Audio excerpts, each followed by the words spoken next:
And I know everybody here wishes they had a reset button. I know everybody wishes that they could push it and they could make something better. Well, in a manner of speaking, I had a reset button about a year ago. I pushed it and I became a baby all over again. Yeah, I sure did. It was not what I expected. I became a baby who ate solid food too soon, too many times, and at the most random, unpredictable times, such as my life with a paralyzed stomach known as gastroparesis. And I know your first question will be, how did it happen? What caused this? You would have an easier time figuring out how a woman got pregnant. So you might want to ask me, are you on some certain diet? Or do you have some dietary restrictions? Are you on the gluten-free diet? Have you maybe on the FODMAP diet? Have you gone keto? No. I am on this certain way of eating that I'm still trying to figure out. But what I know is it has made me more high maintenance than I ever have been in my entire life, to where it's a wonder that I even made it here on the stage tonight, because I have had to peel the skin off of apples and potatoes, puree vegetables, and even eat baby fruit packs. So I spend a lot of time in the kitchen, and I also have to balance that with working from home. So all I can say is Sally's got nothing on me. And just for the record, I'll take everything on the side and you can have what I'm having. Some of you might get that. So how was I diagnosed?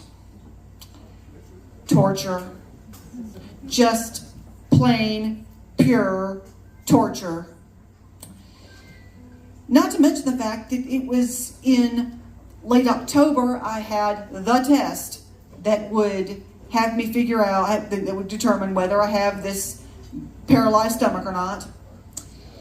And so while everybody else was at haunted houses or bobbing for apples or trick-or-treating or whatever else you're of a mind to do that time of the year, I was at the hospital in the outpatient department. And they had me eat some scrambled eggs that had a radioactive tracer in it. And so I didn't realize at the time that they had to time me for this. And it's like, oh, I didn't realize I was in an audition for Woman v. Food. And it just bears mentioning that as I was eating these scrambled eggs and the toast and drinking only 8 ounces of water and nothing more, they played the Monster Mash.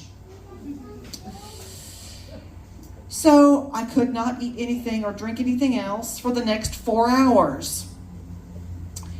And I don't know what it is, but something about when they take these x-rays of my stomach every hour and not let me eat or drink anything during that time, that when I'm finally able to eat and drink something, I don't even know what a card is. Like, what's a card? I went down to the cafeteria to get something to eat, and they needed a card. I'm like, what is it? Do you want my debit card? Do you want an employee card? What do you want? I mean, I'm not an employee. I'm just hungry. And I couldn't eat any of the food in the cafeteria because in looking around at this big cafeteria and sizing up everything that they served, I could eat none of it. And so I settled for a Dr. Pepper. So here I was at the cash register, and I was trying to figure out, is this line for self-checkout? Is there a real live human being to help me pay for my Dr. Pepper? And so I found I was just so irritated. And so they just said, well, just go ahead and have the drink. It's on us. Oh, cool. All right.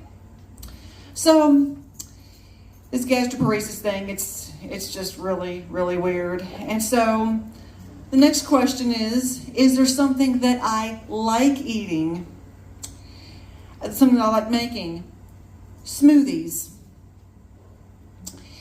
So I've put my blender to use so much since the beginning of the year. And I hadn't used it in a long time. And so I washed it off. I washed it off. I made sure it worked. I made a smoothie and I went to work. And I realized I was more productive. I was thinking of all these great ideas. I went back to my kitchen and I realized I have a Rockstar blender. The setting number to make the smoothies, 11. Well, why settle for 10 when I could have 11? And it's like that 11 you have to ask yourself, where do you go from here? I mean, at 11, it pushes you over the cliff and makes you realize there is more about gastroparesis in hard rock music lyrics than you might realize. Let's take, for instance, my all-time favorite band, Heart.